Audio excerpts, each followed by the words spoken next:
bro, don't forget, it ain't the first 48, bro. It's 60 minutes, bro. We heard a whole lot of lip service, but hey, anybody can do that. But between them lines, come with the K, you best not miss. Even the score now, we need to score now.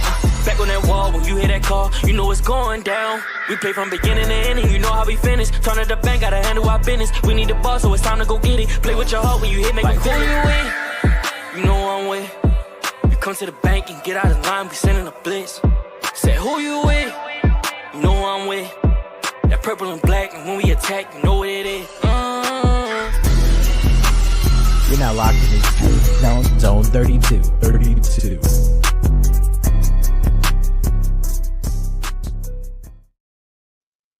Oh shit, it's about that time again. Ladies and gentlemen, welcome back to another episode of the Zone 32 podcast.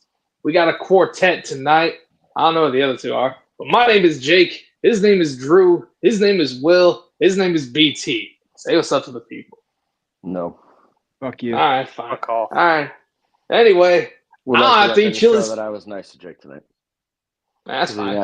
That's because of what he just said. He didn't have to eat chili spaghetti, so I felt like I'd give him 2 wins. You know.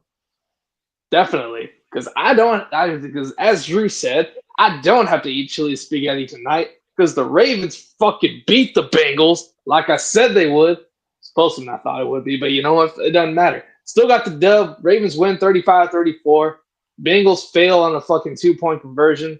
See a lot of Bengals fans whining, bitching, and complaining about missed calls that did not impact that play at all because all of them happened after the fact. So, fuck off.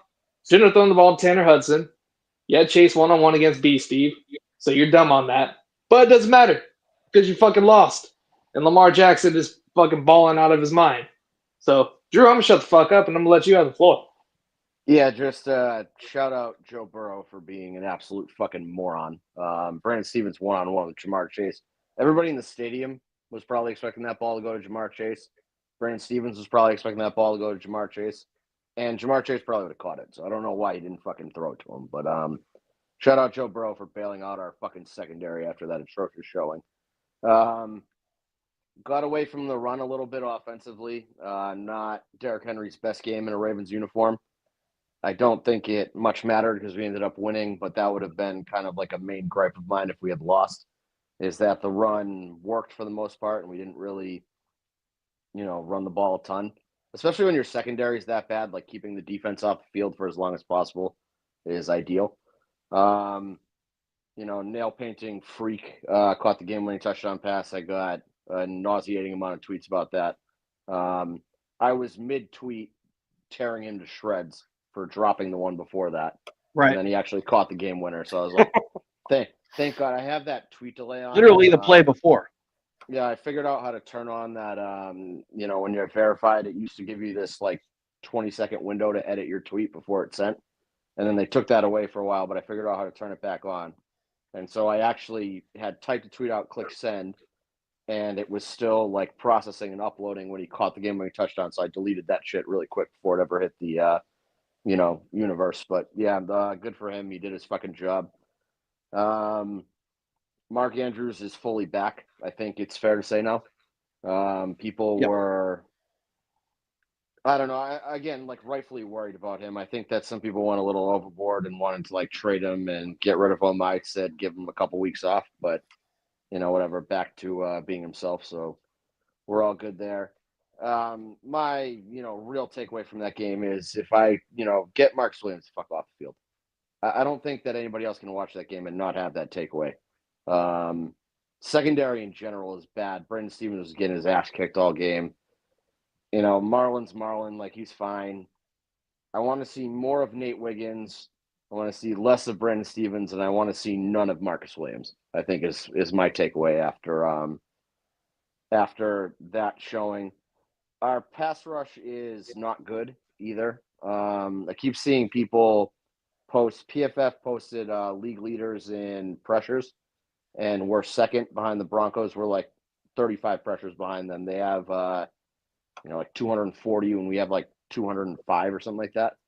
So, we don't get any sacks out of it though. So that's kind of what bothers me. I think just in general, I'm moderately irritated with the pass rush. I think we need to get home and, tackle the quarterback more. Secondary's fucking atrocious, and it all starts with Marcus Williams. So I don't know if anybody else has any other thoughts. I can't see what anybody's commenting on the screen because my phone's too far away from me, but anything intelligent? And you have fucking pit vipers on. Well, so Jake, you started off by saying like the Bengals fans are complaining about the officiating. It was a poorly officiated game. They swallowed the fucking whistle and put away the flags on the most important play of the game. So I will. If you're gonna have a poorly officiated game, but when it becomes crunch time and they're gonna put the flags away, I will live with that every time. Because Well, what I mean is they missed a lot of calls in the game. Yeah, they definitely did. There was at least five missed calls in that game-sealing play. Well, not just that. I'm saying like plays before that. So it's stupid to isolate that play if you're a Bengals fan and blame that. I mean, they are right. Like he did, it was illegal, hands to the face, or whatever you want to call it. He hit Burrow high and late. But he was also being dragged down to the ground in a hold by the center. Yeah, and he also had his hands in that center's face mask too. So again, because he's being pulled down to the ground by his jersey. Right, but like the first touchdown of the game, the Bengals' first touchdown was a blatant offensive pass interference, wasn't called with hands to the face. It was also a blatant, Brent Stevens did grab his jersey, so that's an offsetting penalty. Well, I'm just saying. What I'm saying is that you can't really single out any one play where it was bad officiating. It was just bad officiating all game. They missed a lot of calls. So some of them went the Bengals' way, some of them didn't. Shut the fuck up. And like I said, if you're going to call the game poorly as a ref, but when it's crunch time, when it's like an important drive, and you're gonna put the flags away, I'm all for it. You can suck all game if you're not gonna, in crucial moments make that wrong call. Then I will live with any mistake that they make. What is VD talking about? Those jerseys. I'm wearing those jerseys purple. and pants for 5, 6, 7 years. It is back in 2016. Those goal numbers are fire. Flacco color rush jersey, so they've been around since at least the Flacco era. It was 20. Yeah. I thought it was 2016. 16, yeah. The first game, it was a Thursday night game against the Browns. That was the jersey that we were wearing when Joe Flacco almost got murdered by Kiko Alonso, I'm pretty sure. Yes, it was. That might be the first time we wore them, actually. Yeah. No, it was the year before. It was against the Browns because he threw 3 touchdowns, also 2 picks. Both of them, I think, were to Joe Hayden. He hit a touchdown to Darren Waller, and then he did some fucking social media pose or whatever. I forgot what it was. Helmet looked great. Shut the fuck up, VD. You're an idiot. Yeah, I thought the helmet was fine. I don't like where the logo is on the helmet. I don't know if that makes sense. Like, I don't know, it just doesn't look right. It looks out of place on it. I love that logo. I have that logo tattooed on my arm. So, know who solved this? What they should have put on the helmet is the B logo. No, see, but I like the bird logo that they picked. I think it's I don't know if it's too big. Something looks off about it, but I just think it's that much. How much does the Ravens have to pay to use that B? None. It's on the. It's You're thinking of the old logo. You're thinking of this one, BT, right? Yeah. Yep, that one. Yeah. That guy took him to court and they lost. So I don't think that they can pay anything for it. They didn't pay him up front, which was EDC Burner made one with the B, and the B fits better. I think it's just the shape relative to the shape of the helmet. It's a weird shape, and they would have to make it I don't know if it's the size of it or what, but looks slightly out of place, but I don't mind it. No, because the color of the helmet's awesome. The face mask is great. The accents going down the middle of the helmet stripes look good. The uniform ties together nicely. So I don't know what the fuck Visionless Dave is talking about. He's still upset about Miami losing to Georgia Tech. McDonald's colored professional team, and he wants to fucking talk about uniforms. So exactly, fucking ripped off your entire franchise's look from Ronald McDonald, but it is what it is. Or communist China.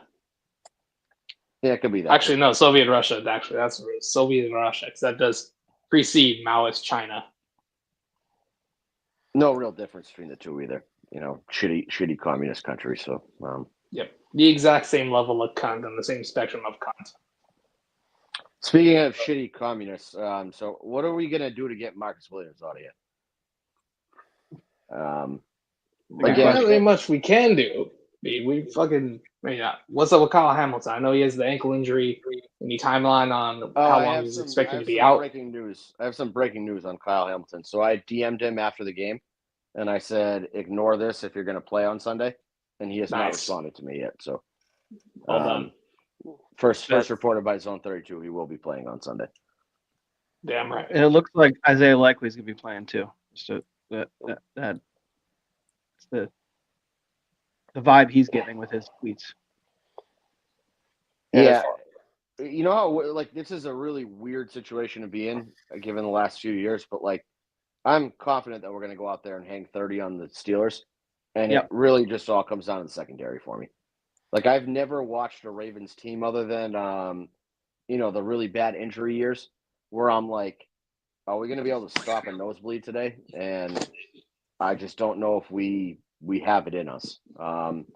That 70-yard touchdown to Chase, where Marcus Williams is running back to cover Chase, perfectly, even after the ball is thrown, he's taking a perfect route to break that up.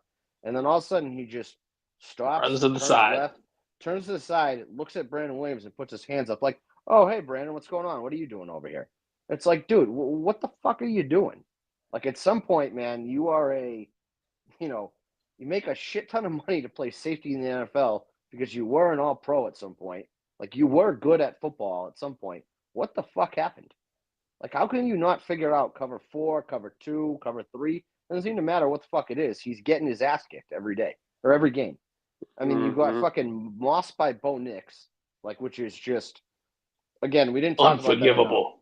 How does that even happen? Yeah, it was just, you let a fucking, 48-year-old quarterback from Oregon fucking make you look like he was prime Randy Moss catching that ball over you. And then your follow-up performance is to be oh, hey, I'm going to go cover Mike Gesicki, down the sideline instead of fucking following Jamar Chase in my cover 4 here. And Darius Washington kind of gets a pass there because he also should have been getting back on that ball too. But Marcus Williams was far worse. So I don't know. I'm just I've kind of fucking had it with the guy, if we're being honest. I was up Ronnie's ass for fucking years for robbing the Ravens blind. And that was because he was injured and not playing. Marcus Williams is playing and sucking. And playing horribly. I don't fucking understand it. How he just, again, he had a torn pec last year and was a significantly better much player better than he is now, which just makes no fucking sense to me. It's a wild downturn. I don't understand. Well, the splits also. It can't be all on the secondary, coach. The splits on zone versus man are alarming. Surprising. That a coach. Well, yeah, it's okay, the solution's right there. So I also get you can't run man every play. Fine, I get that, whatever. You can't just go out there and say, hey, man coverage every fucking play. I get it. Logistically that makes sense. Sometimes you gotta, change it up a little bit. I think it was Spencer tweeted today to take the Bill Belichick approach of you put Brandon Stevens and a safety over the top, on one side, and then you have Marlon man up with the number 2 wide receiver.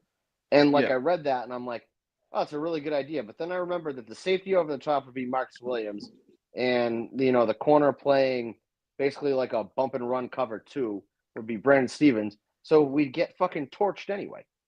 I just don't understand why we can't figure this shit out. It really can't be that difficult to just, take Brandon Stevens off the field and see what happens. And then take Marcus Williams off the field and see what happens. It's got to be one of those two, or it's got to be the combination of those two. They're always on the same side of the field, which I feel is a big issue. Is that you have 2 fucking morons on that side of the field that can't figure shit out.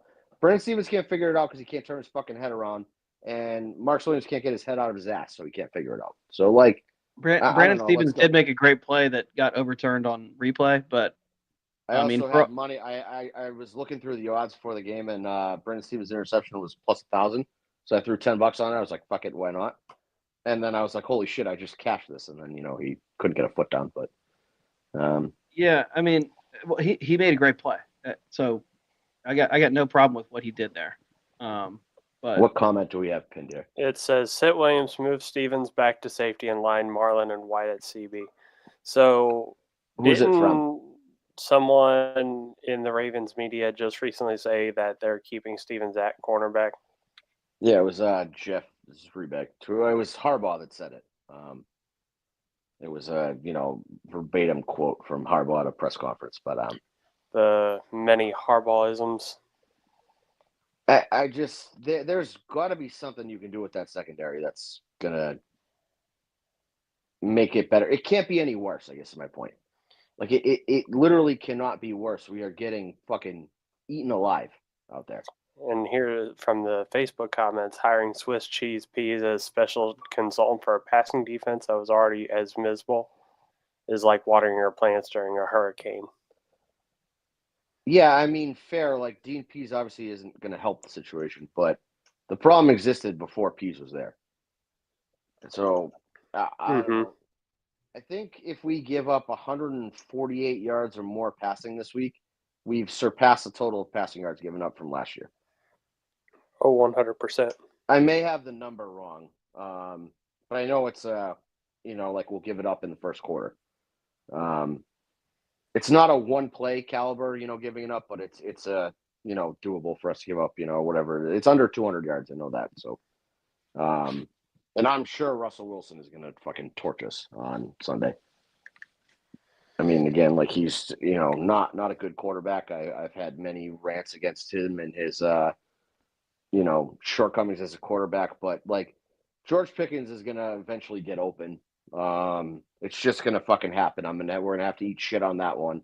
And it's not even going to be our fault for being anti-Pickens. Like he's just going to walk free down the middle of the field because Marcus Williams is going to forget what he has to do. Freiermuth is going to fucking abuse Roquan Smith over the middle, I'm sure. Jalen Warren's probably going to get open out of the backfield. Like something's got to give though. And, I think we had this conversation 2, maybe 3 weeks ago talking about like whose fault it was. And I'm kind of sick of that conversation continuing. Like, can the players just step the fuck up at this point? If it's Zach Orr, whatever. If it's John Harbaugh, whatever. If it's fucking Doug Mallory, whatever. But like, have some fucking pride on defense at some point. You know what I mean? Like, stop getting fucking bullied every game and then being like, oh, we're going to figure it out next week. Like, next week's done and over with. Just fucking do it now.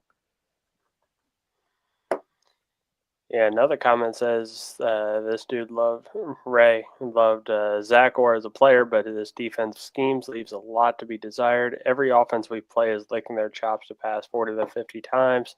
And, I mean, Cincinnati just pretty much did that last week. But it has to be a mix of Mallory and Zach Orr and Marcus. Well, I think a lot of the problem is that going into the year, you promoted Zach Orr too early because you didn't want to lose him. So John Harbaugh, EDC, Biscotti, I have no idea who it was, pegged Zach Orr as like the next guy that they wanted to be a defensive coordinator rather than letting him walk and go somewhere else, whether it was follow Mike out to Seattle or wherever the fuck he was going to go. They decided to, up his job title and keep him here. Fine. Like I get the logic behind that. You don't want to lose Zach Orr on your coaching staff. But then the rest of your defensive coaching staff got gutted and you replace those guys with a bunch of people who don't have defensive coordinator experience. So you have a rookie defensive coordinator and a bunch of, rookie position coaches. Like there's a lot of inexperience there and your head coach doesn't seem to be able to put out the fire. Which is my larger issue with that is that, like, John Harbaugh is, the leader of the staff overall. Like, you should see the deficiencies in your own staff and make smarter choices to fix those problems before they show up. Because clearly Dean Pease was brought in because Zach Orr is not good at calling a game. fine, but like Dean Pease is the only guy available at that point. So like that was just somebody that they were familiar with, and there was like, oh, this guy was a defensive coordinator once. Let's bring him in to help Zach, and wasn't the right move. I mean, there's guys like Bill Belichick out there. There's guys like Nick Saban out there. There's a ton of people out there that are known as defensive coaches that you could have brought in to consult at least, to start off the year. Obviously, Bill Belichick wasn't going to take a job as a consultant, but I'm just saying that there are plenty of better options than Dean Pease to start the year if you planned ahead. But Dean Pease is kind of the panic hire. If only Robert Saleh was released earlier. Yeah, and I don't know if bringing him in right now fixes things because it's week 10. You know what I mean? Like we have the team in place. They've been running the same scheme for. I mean, this is basically the same scheme that Harbaugh's been running since 2012. So, take that for what it is. But like you have guys, you have the same playbook. You don't want to just bring in a brand new defensive coordinator at this point. No, Drew. So bringing in Saleh, I think wouldn't be like he's the new our defensive coordinator, but he is clearly good at connecting with the defensive players. Oh, I agree. I'm saying that if you bring Saleh in, you have to only bring him in on a consulting basis. You can't bring him in to replace or. It would be to bring him in to help fix the issues, not to overhaul. You know what I mean?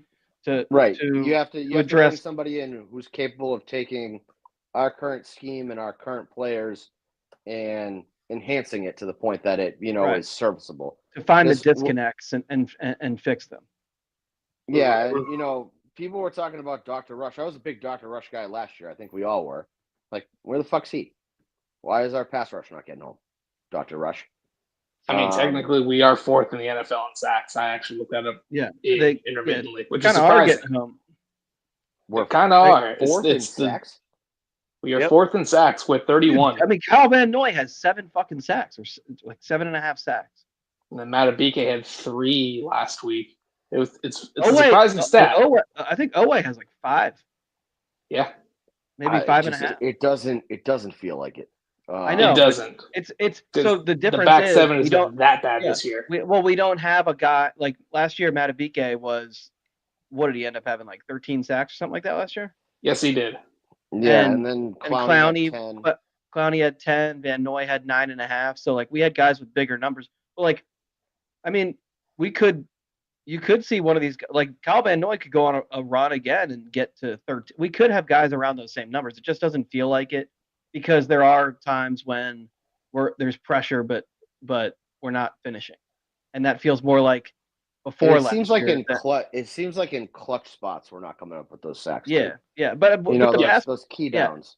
I think it had, but I think the pass rush, the deficiency in the pass rush, does have a decent amount to do with how bad the coverage has been. Once the play goes beyond a few seconds, the safeties it definitely goes hand in hand. Fuck the whole thing. Yeah. So, we don't have the benefit of any coverage sacks this year. And last year we probably were getting some of those. Yeah, which is I guess you don't want to build a defense that relies on coverage sacks, but also like it would be nice to not let players just run wide open down the field. It's annoying, especially somebody like Jamar Chase too. Okay, Cedric Tillman runs wide open down the field like nobody knew who Cedric Tillman was before that week. Like it wasn't like it's some elite wide receiver. Jamar Chase is a top 5 wide receiver in the NFL. I feel like you should, kind of go in expecting him to get a lot of targets and maybe, especially with T. Higgins out too. So, like, that their offense is going to run through Jamar Chase. They only had one healthy running back. Mike Gesicki is whatever. That Princeton dork isn't good. So, like, you knew they were going to throw the ball to Jamar Chase. And they basically told you, like, we're going to throw the ball to Jamar Chase, and we did nothing about it. So, I don't know. It's just kind of annoying to continue to watch the same things happen week after week. And like we don't need the best defense in the NFL to win a Super Bowl at this point either. Like our offense is good enough that it can kind of carry us, but you need a a defense that you can at least rely on for clutch stops. And we really can't do that. And we are not very high on turnovers this year, and points allowed is an embarrassment. I don't care being last in passing yards because yards don't mean shit. Yards are style points. Right. If your opponent ain't scoring when they get in the red zone, they're kicking field goals, you're gonna win. Especially with this offense. Problem is we're not getting when we get to the red area, people aren't settling for field goals, and we're not getting takeaways. Like at all. Really. I mean, some, but not enough to the degree of being confident. If you in this defense. factored in, I'd be curious. I don't know if this stat exists. If you factored in, like, how many turnover-worthy plays have we forced versus how many turnovers do we have? I would be. I think there's 4 dropped interceptions. Only 4, but so turnover-worthy throws to our not just straight-up drops like that. They're I don't know that somebody should have been in a spot to make a play on the ball. I guess is my point. I feel like that's what our defense is built to do, is to not give up big plays in between the 20s and just kind of wait for that timely pick to come along. And we're either blowing coverage so that we're giving up the big plays, or we're not capitalizing on the turnover-worthy throws. And that's just it's poor execution on our players, and it's also like our coaching staff has to look at that and say, okay, this isn't working, and find a workaround. I can't answer that question. I don't know what that workaround is, because I don't know if Brandon Stevens is capable of manning up with the number 2 wide receiver for an entire game. I don't know why you drafted Nate Wiggins in the first round. You won't just fucking throw the kid out there. He cannot be any worse than what we have. I don't know what Marcus Williams' issue is, to be honest, because he has simple assignments that he just continually blows. I saw people defending the that chase 70-yard play, saying that he's taught to go after the first vertical route that he sees, but Right. He doesn't break on Gesicki until after the ball's in the air. And so my issue with that is what we've said the entire season about Marcus Williams is, sure, if you want to talk about technical, if Grant was here, he could tell you what a cover 4 is supposed to do theoretically, right? That is Marcus Williams' job, is that he is supposed to break on the first vertical thing that he sees coming down the middle of the field towards him. And so that's cover 4 theory. What we're talking about is actual gameplay here, and reacting live to something that's happening. And so, your, I don't know, pre-snap read, whatever the fuck, tells you that you're supposed to break on the first vertical route that you see. But then by the time the ball's let go, it's crossing over your head before you're breaking on the Gesicki route. You gotta be a little innovative and, react to what's going on in the field. And he just has no ability to do that. And I don't understand why. And again, this is the same guy that the Diggs Mile High Miracle. He just seems to be a guy who has so many poster worthy moments against him that I'm almost wondering if we were tricked by him for years at this point. Was he ever actually good? I'm starting to question. He had that really, really solid run when he first came over. Probably the first 4 or 5 games. The beginning of the game, the beginning of the season, he had 2 or 3 picks in 5 games. Actually, really, it was 2. Then he got hurt, yep. right? Yep. He's after that first run where he was really, really good. He's been hurt a lot, and then last year, we say now, oh, he played well last year, even though he had an injury. But when he came back, we were all criticizing him for coming back too early because he wasn't wrapping up. He was only tackling with one arm. So I don't know. I mean, in general, I'd say he has been disappointing. As if you take his time here in its totality, he's had moments. Certainly had moments where he's been really good. I don't think I refuse to believe he has suddenly just become bad at football and he's an idiot. Because and so that's what my question is. He used to be really smart and good, so I just don't that doesn't just happen. Actually good though? I don't know. I feel like that's a valid question to ask at this point. Was he ever actually good, or was he just lucky? You know what? Actually, kind of we've said oh, it doesn't matter that Geno Stone. Geno Stone had 7 or 8 interceptions last year. Yeah, So, 7. like a guy getting interceptions as a safety in this defense, I think is way more about the fact that defense or safeties don't have like a set position, really. You know what I mean? Like they move around so much. So there's Gino had so many opportunities. interceptions because when the ball bounced his way, he actually fucking caught it. Yeah, So, but like, I'm saying That's also a the good fact that point. the fact that we use our safeties so so in an unorthodox way, I would say, like they're moving around a lot more in this system than they do in most. So, playing safety for the Ravens, you're probably going to get a lot of opportunities for intercept. Like Ardarius Washington could have like 6 picks this year. Yeah, He's had the ball come his way a lot. right, and maybe he's probably dropped 3 himself. And last year, Gino probably makes those plays, and the defensive flaws are not apparent anymore because like we force those turnovers. There's also the whole mental aspect of a turnover of like a quarterback throws an interception, they're going to press, they're going to do dumb shit. You're also giving an elite offense extra possessions there, so they're going to be chasing more points. Like it just takes the pressure off of everybody if you actually convert on those turnovers. Yeah. Like put Braid out there, put Keen out there, put somebody else out there, see if they come down with the ball. I just don't get why we put Ardarius on the field more in different ways, because he has been the guy this year, I'd say, in the secondary who has stepped up. Like he's been everywhere. When he gets opportunities, he takes advantage. Now, I would have liked to see him catch those interceptions that hit him in the hands, but he's still in a position to make plays. And the same cannot be said for Eddie Jackson or Marcus Williams. They're rarely, if ever, near where they need to be when something goes wrong. I will never question Darius Washington's effort, and I'll never question his his motor, his desire to get another shot at getting an interception. Whereas something bad happens to Marcus Williams, I feel like he just fucking pouts and doubles down on mistakes. And I felt the same way about Eddie Jackson. So another good comment is a lot of players are a product of their system. How many have we seen move on and just not live up to their hype in their new homes? I think we had some lucky bounces for sure, but they're also benefiting from the systems they were in. Example, Mike McDonald. And all that staff that we had last season. So is he saying that Mike McDonald is not a good coach? Or he is saying that Mike McDonald had all those schemes in places as a safe hold for, to keep all these players in check.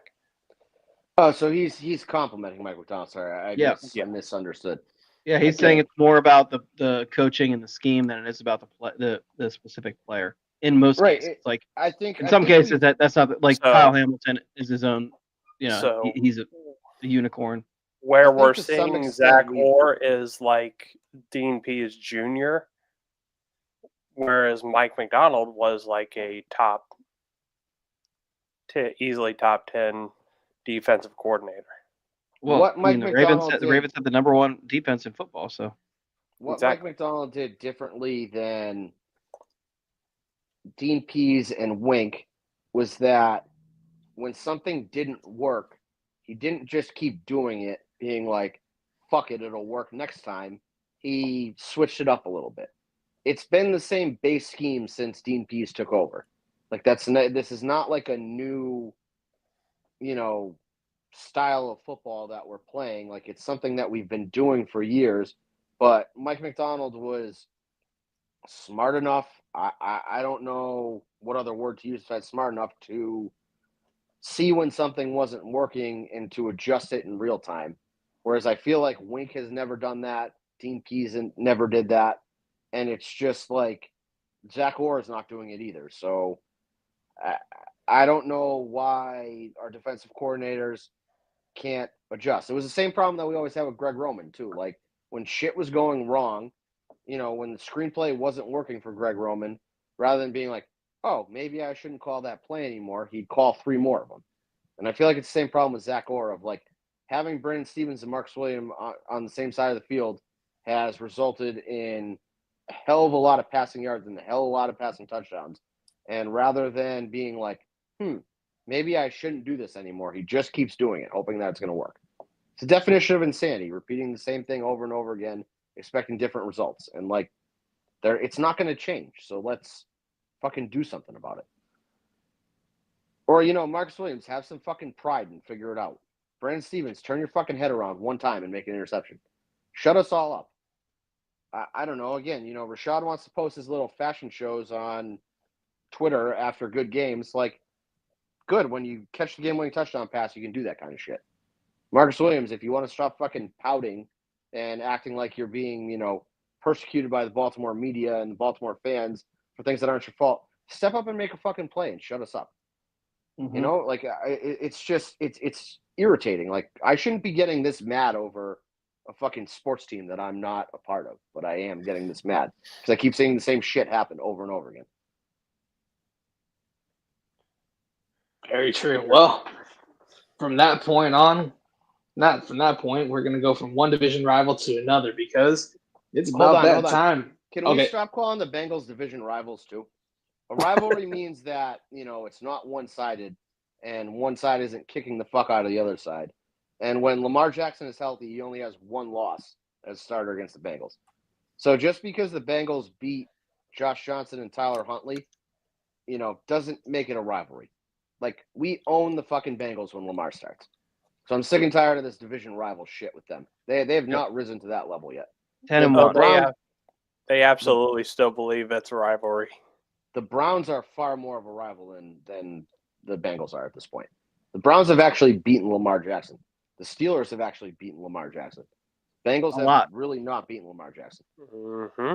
So to that point, the Ravens and Lamar Jackson haven't beaten the Steelers since his first Super Bowl, not Super Bowl, but his first MVP run, which is very bad. But anyway, so I guess I don't know, one-sided lately for sure. But either way, the Ravens are going to Acrisure Stadium to play the Steelers. Going to see some old teammates who went over there because they're cunts. So this is the hit 'em up week, and I don't talk the shit that I do to the Bengals fans I do to the Steelers fans because fuck them. Fuck Mike Tomlin. I invited one of the defectors on the podcast. He didn't respond to me. I only wanted 5 minutes of his time because I had one very poignant question for him, but maybe we'll have to wait for that answer. He's too busy trying to defend himself against his dirty play on last week against the Commanders. But that's why should have don't told him we're going to talk to him about anime. Why don't we have fucking guys doing dirty shit? Like, where's that fucking edge? That's what I want. Well, I want if you ask somebody out of pound. Hey, listen, if you ask the Bengals fans, Roquan Smith is the dirtiest player in the game. Right, but he was doing dirty shit last year.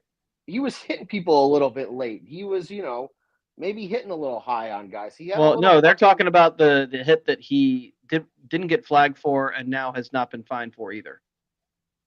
Yeah, okay. Yeah, because they rescinded it. Yeah, I just saw that drop thing, right? That was like elements of a hip drop tackle or some dumb. And just shit I said the next day when they were saying, "Oh, it's a hip drop." It's not a hip drop. It was a bang bang play. Yeah, a hip drop tackle can't happen on a bang bang play. It can't. It's like a developing tackle. It just can't happen. When they fined him, I didn't have a problem with it. I also don't have the problem with them taking the fine away. I'm happy that there were no flags thrown on the field. And if you're going to try to eradicate hip drop tackles, fine. Fucking take the player's money away. I really don't care. Not my money. I don't give a shit. That wasn't a hip drop tackle. That was just two guys meeting at the point of the catch. And it looked more like one than it actually was. It's kind of like when they call targeting in college. Like, there are times where there is clearly a guy, launches and leads with the crown of his helmet and makes forceful contact to the head or neck, and they get called for targeting, they get thrown out. Michigan game this weekend, an Indiana guy got tossed for targeting, and it was more like what you're talking about, of like, it was just reactionary to what was going on in the play, and like, it looked like targeting, but that wasn't his intent. But right. So you can't really flag or fine intent. So like So like, that's one of those. Whatever, I get it. In college, they've done it right with that call. where they're able to go look at it and say, Oh no, he all got right, tossed. The Indiana guy well, got tossed, but there was what I'm saying is in college they're able to go back and look at it and say, okay, there was contact with the head, but it wasn't targeting. You know, it's like basically like there's a 15-yard penalty, but it's not it doesn't raise the level of an ejection. Right, exactly. So they can make that's a judgment call. Now I think like 2 weeks ago in the NFL there was a guy kicked out for targeting. Yeah, and I feel like it was Brian Banks. It was Brian Banks. And I feel like it was pretty egregious.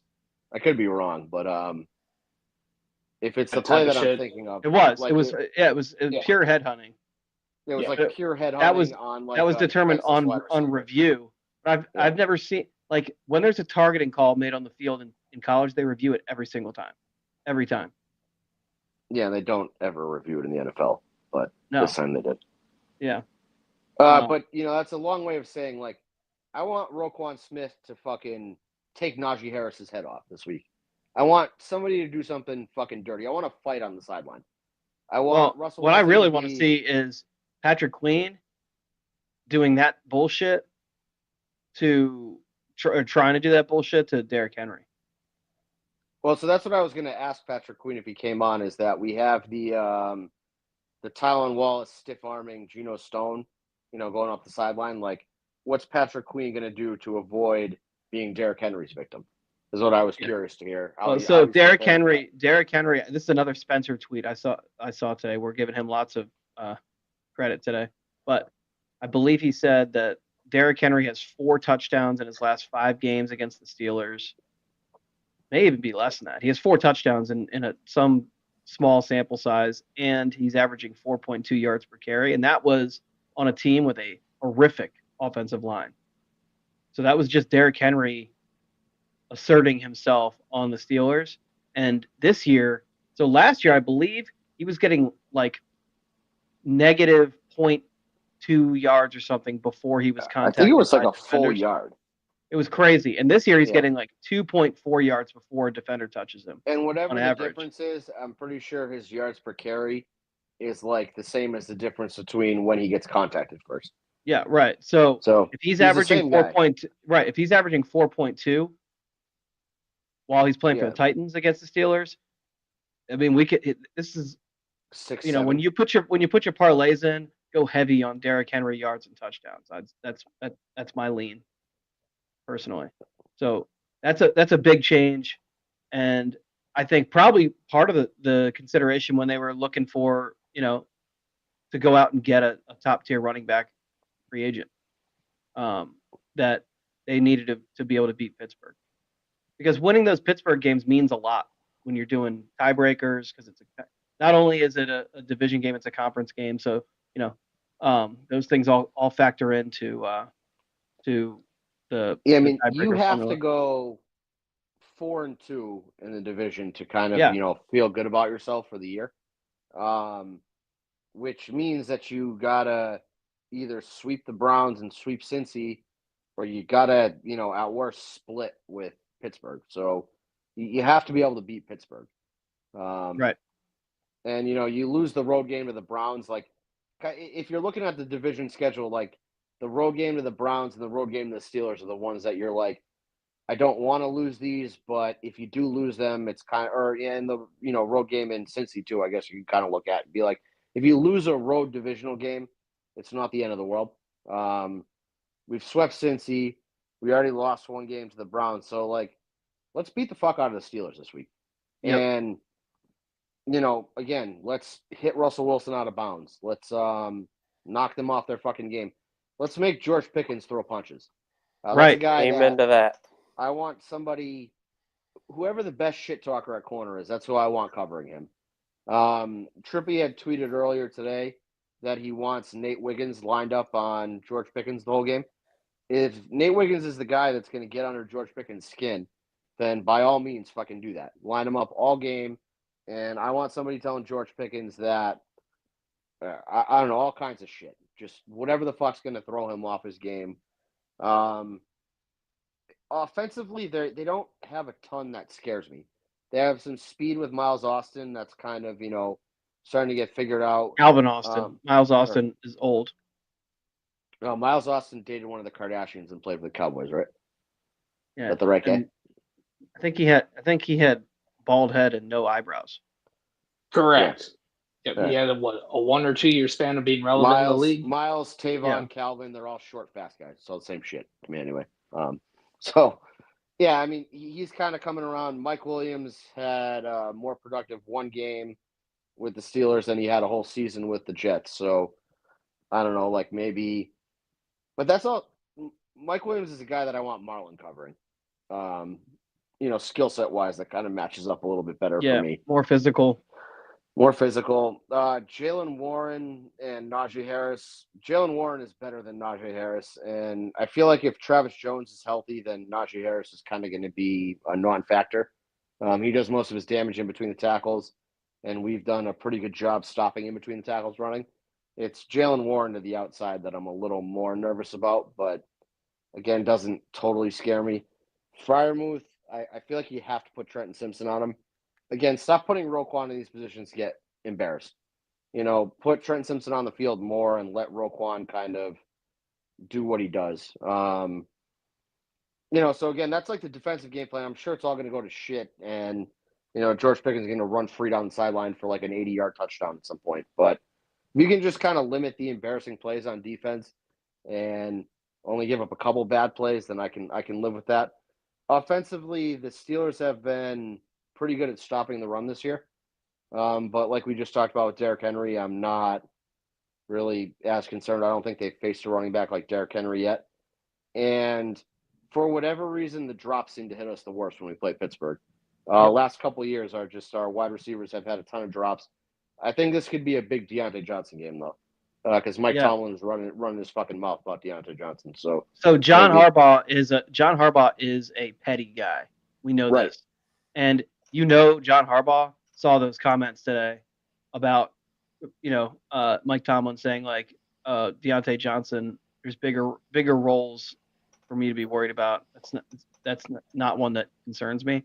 So John Harbaugh is probably like Deontay Johnson's going to get 15 targets this week. Like we're gonna. John Harbaugh has a post-game speech written where he says, "Yeah, we had bigger guys that we expected bigger roles out of, but Deontay stepped up today," or something like that. Yeah, as like a fuck you to Tomlin.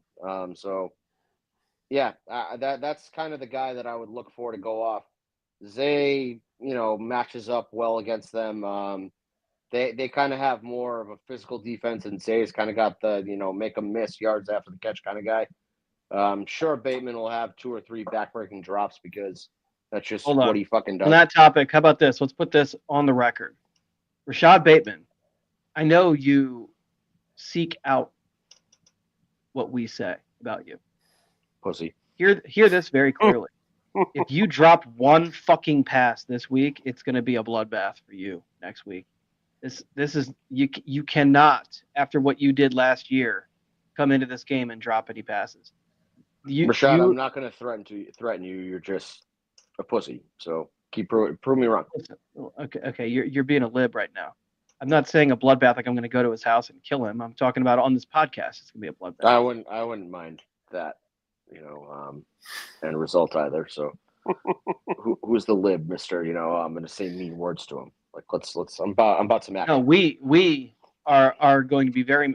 So we'll extend him an invite to come on and defend himself. But I extend him an invite every fucking week, and the pussy doesn't read it. Instead, he sends his dumbass cousins into my fucking mentions, or his little fucking goons in my DMs. Allegedly, I don't know if that was a real Rashad Bateman person or not, but retarded Rashad, like fucking do something. Let's go. Regardless, don't drop the ball, dude. Don't drop the ball. I'm going to bully him. Yeah. I mean, I'm going to bully him regardless. I don't really care. People have now accused me of like I have personal beef with Rashad Bateman. Like, sure, I have personal beef with any asshole wide receiver who acts like he is an all-pro top 10 wide receiver and does not produce at that level. And that is what Rashad has become to me, is that he is this inconsistent guy who is going to make a couple plays that wow you, and then he's going to do a couple things that make you want to put your fist through the fucking television. And I don't really, it's been 3 years of me wanting to put my fist through the television, and he hasn't done enough good to cancel that out for me yet. It's really that simple. We still and talk same about with- Lee Evans. If you drop the ball, okay. if you drop the ball, I you made will a be talked joke. about. I made a joke about killing Rashad Bateman. I would actually like beat the living fuck out of Lee Evans if he was standing in front of me right now. Like very few human beings that I hate on the A-Rod and Lee Evans are probably my top 2 most hated athletes. I mean, like, think about it. We have such a problem on the Ravens with wide TJ receivers. Houshmandzadeh drop. So we have such a problem with wide receivers taking it to the next. We've never had a wide receiver who is like truly elite. It looks like we might right now. Looks like there's a guy on that track, but we still don't. We've never had that guy. And so when we draft a guy in the first round or we sign a guy in free agency who's supposed to come in and make a difference, and then they fucking drop touchdowns, then there's going to be not only backlash, And they but never it's drop. It's like never like severe backlash. It's never like low leverage drops. Is that the right word? I don't know. It's never like okay, so yeah, Bateman's 2 weeks ago, that little touch pass that Lamar threw when he broke the pocket, he floated it to him and Bateman dropped. Really we were winning by 14 points.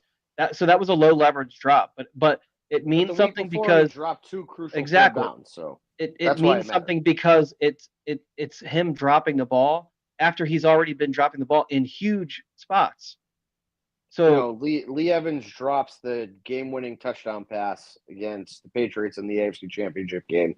TJ Houshmandzadeh dropped a crucial 3rd down in the playoffs that year.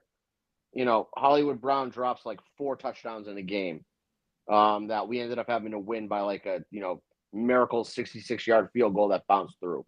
Like these are the kind of shit that like sticks with fans, and that's why Rashad Perryman drops fucking everything. And then cried when everybody stood up and cheered for him when he actually caught a pass. That's why I hated Rashad Perriman. It wasn't that he dropped everything. It was the fucking, I thought that was uncalled for to like cheer for him. It was a really fucking cold Christmas Eve game against the Colts. It was like freezing rain. I still remember that. And then we had a defensive stop to end it. That was a stupid story. But anyway, just when you have high-profile drops, you need to do shit to like make us forget about that. And Rashad still hasn't really done that. I don't know. Do it. Shut me up. Whatever. Like, I don't care if all your fanboys fucking tweet me and run their mouths. Fine. Like, Mo's back. Do something on that. Who is? Mo. Not Mo. Our friend Abdi Hassan. This is why I wish people would just not use commas on social media, because this one just reads poorly. Yes. Why? The placement of the comma. I can't see. I'm wearing sunglasses. It says, I'm going to read it to you, and I'm going to read you where the comma is. It says, I would love to see Micah Parsons black, comma, and purple. I would argue that if you opened your eyes and looked at television, you could see Micah Parsons black. So, just listen. People are not great with commas, but they try and use them online.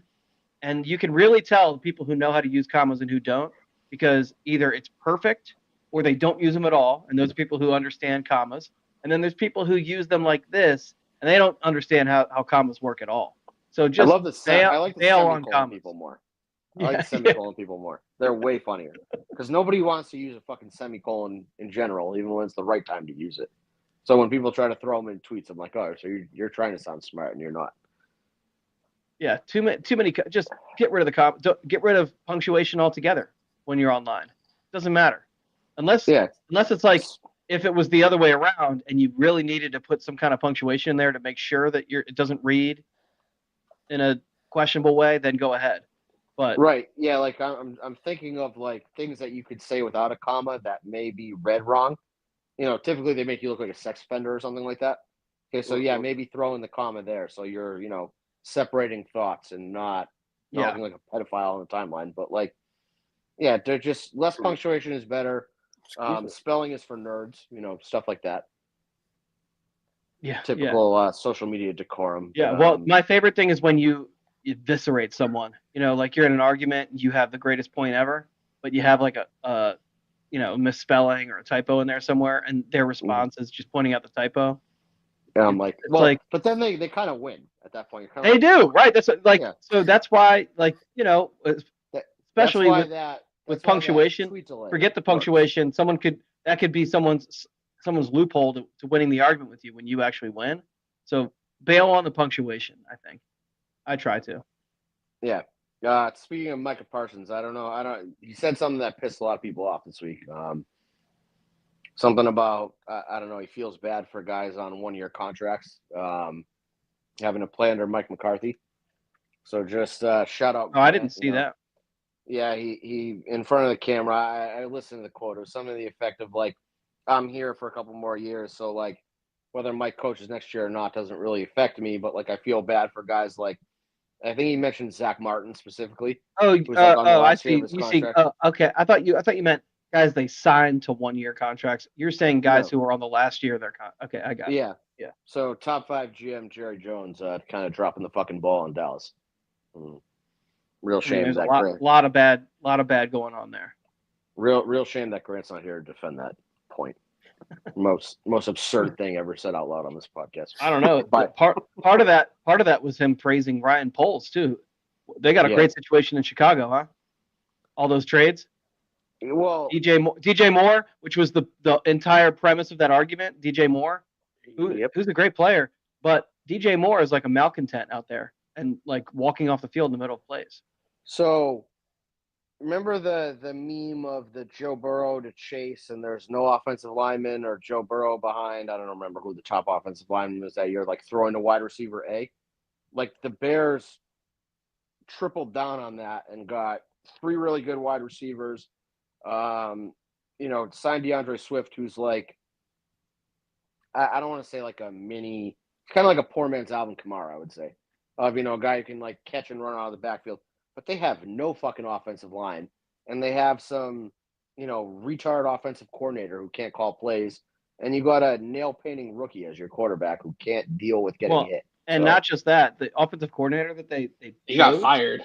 He got fired. And then the list of guys that they did not hire, who they interviewed, is like Cliff Kingsbury, what's the guy's name? Liam Cohn, and so there's one more guy. And they're all killing it.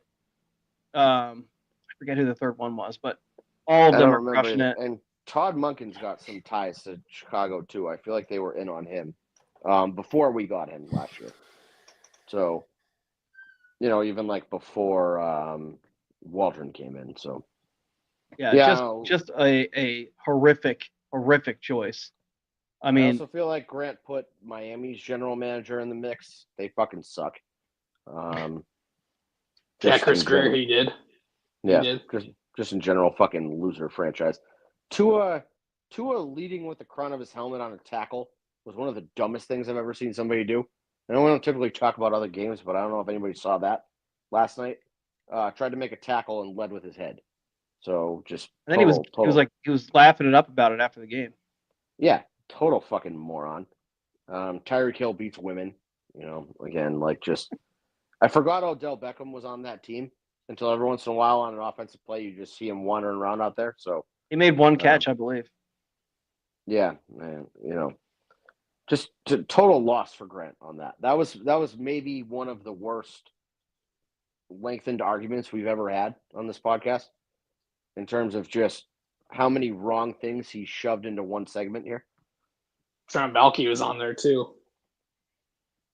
Well, I mean, all credit to Trent Baalke because his daughter tweeted out "Fire Greg Roman" while he was the GM in San Francisco. With the Niners?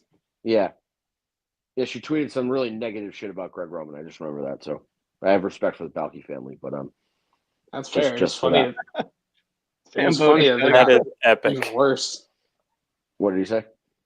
Zamboni says Odell is the touchdown celebration coordinator.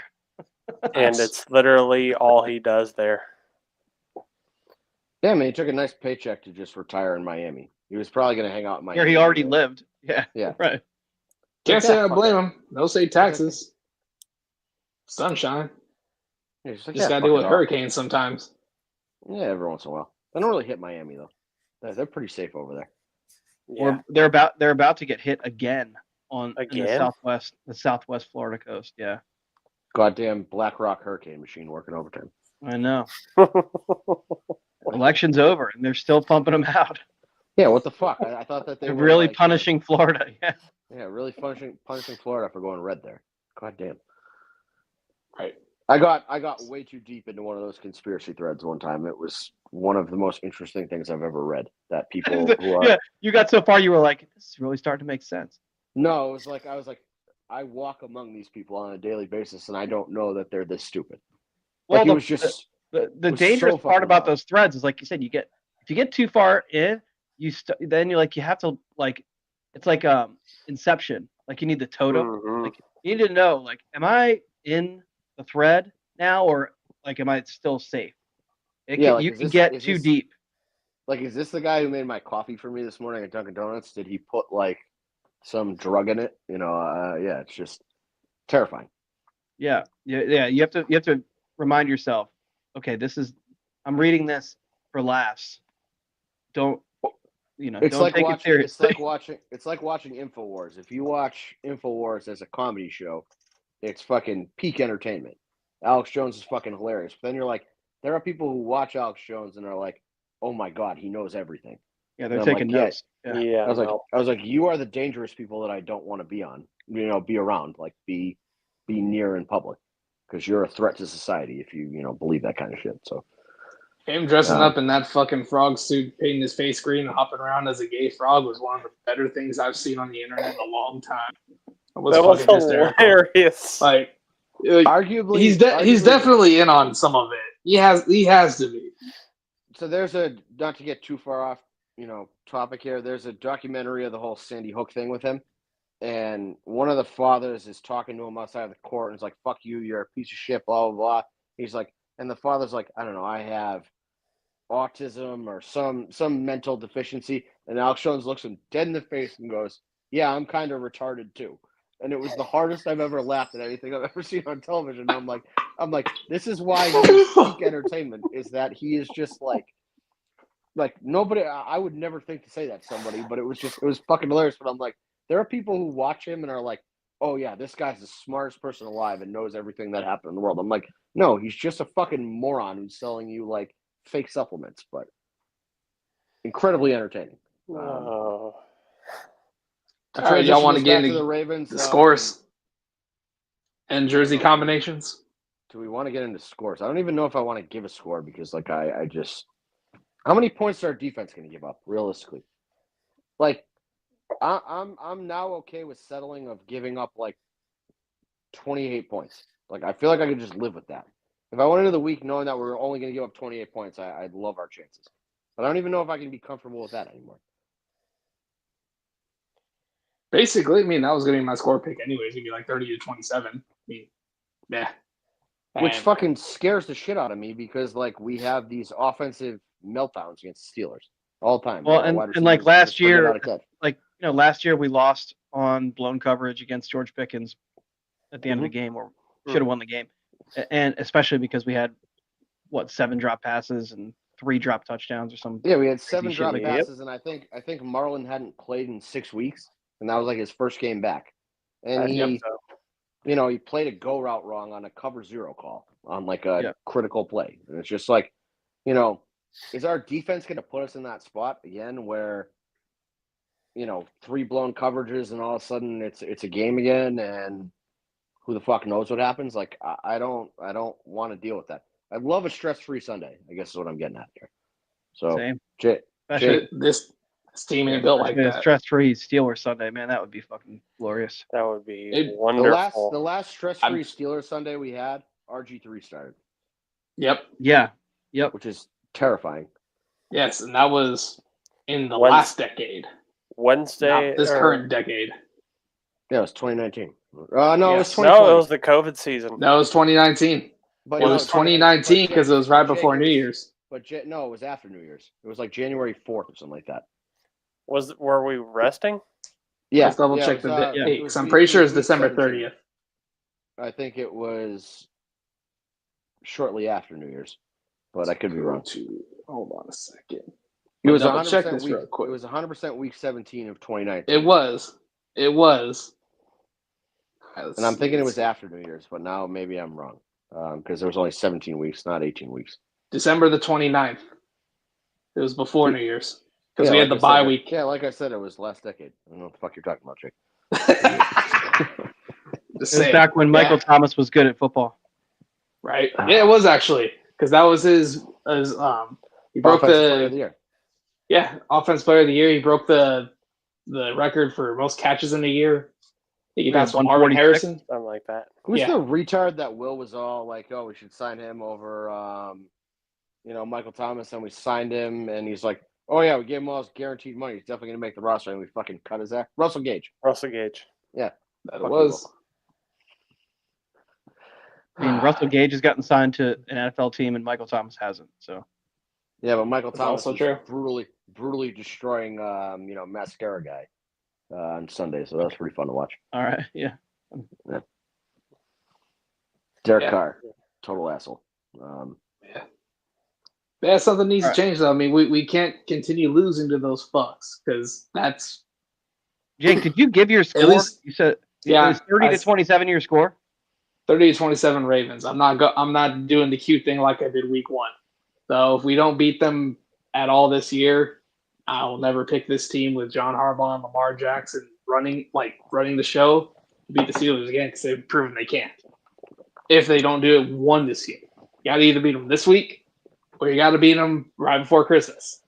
This cannot continue. Otherwise, then I'm like, fuck this.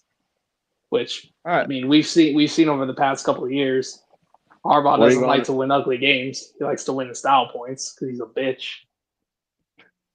What's your uniform? I'm going white-black.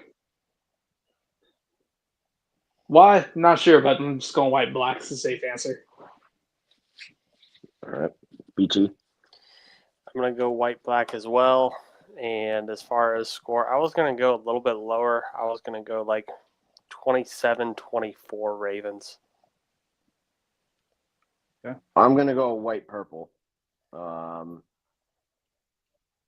Because we're going to wear white-purple. It's worked this year. And Ravens pay attention to that kind of stuff per sources. So white-purple, I'm going to go 31-21 final score. I'm feeling Russell Wilson's stupid play that cost them some points at the end. All right. White purple is definitely the right pick because the Steelers are going to wear black jerseys. So I feel like you want to always wear black jerseys. I know, but you want to avoid, I think, wearing. You don't want to match them. So yeah. So I think white purple is going to be the uniform. And I have a really similar score to Drew. 33-24 is my score. So almost the same point differential. 9-10 point difference, Yeah. And you two, Jake and BT, have really similar scores too. So I mean, I think we're all thinking kind of the same thing. It's just that me and Drew are counting on the Ravens closing out the fourth quarter, and maybe you guys are. See, I'm counting on Russell Wilson to do something stupid. I don't really trust our defense as much as I hate. I don't mean the defense. I mean the offense. Oh yeah. I just mean like keep away. It's like Derrick Henry closer time in the fourth quarter. Well, I mean, also, in their games this year, they're 1-2 against teams that can run the ball effectively against them. If it's 80 or more, they're 1-2, and if you don't give up sacks. Oh, so 80 yards is the magic number to put up against Steelers rushing? Is what you're saying? Yep. That and averaging over 4 yards a carry. If it's like 3 point something, then now they've won those games. Well, and I think we're going to see Lamar run the ball a lot more this week than we have the past two. So we'll get back to that. A lot more run option. Yeah. Also, can we stop with the Mike Tomlin shit, Ravens fans, please? I'm tired of arguing the whole I don't know if you guys have seen it. I've seen it enough this week. I'd rather have Mike Tomlin than John Harbaugh. Like, they're the same guy. Same fuck are we talking about? Literally the same guy. They're the same fucking guy. They're guys who won rings with elite all-time rosters and have squandered good rosters before and just seem to always find a way to lose close games. So, I mean, a lot of these the Legion of Gloomers, whatever the fuck they want to call themselves or whatever, they want an offensive-driven team, basically be like the 04 Colts, fucking Manning, Reggie Wayne, fucking Marvin Harrison. The Steelers had the killer bees. If you want Mike Tomlin, we saw what happened with that. They lost. They were good, but not good enough to get it done. Mike Tomlin coach team hasn't won a playoff game since 2015. If John Harbaugh had won a playoff game since 2015, people would have revolted. Fucking burning shit to the ground. Yeah. So those very same people are the ones who were saying they would rather have Mike Tomlin than John Harbaugh. It's crazy. It's insane. I also feel like there's an interesting reason behind why they would want Tomlin, but I don't know if we want to get into that. So no, we're not going to do that. Nope. Nah, we won't. On the podcast where we do all that. Just know we all know what that reason is, and it's interesting. That's all. Yep. Interesting. Quite interesting. Quite interesting indeed. Quite interesting. Yeah. Jake was a little but anyway, about it than I want to be, but again, just a bit, just because quite is a funny sounding word. But anyway, that's gonna do it for this week's installment. We'll be back to discuss this, stat, and the other. But meanwhile, it's time for me to die. Oh! See ya.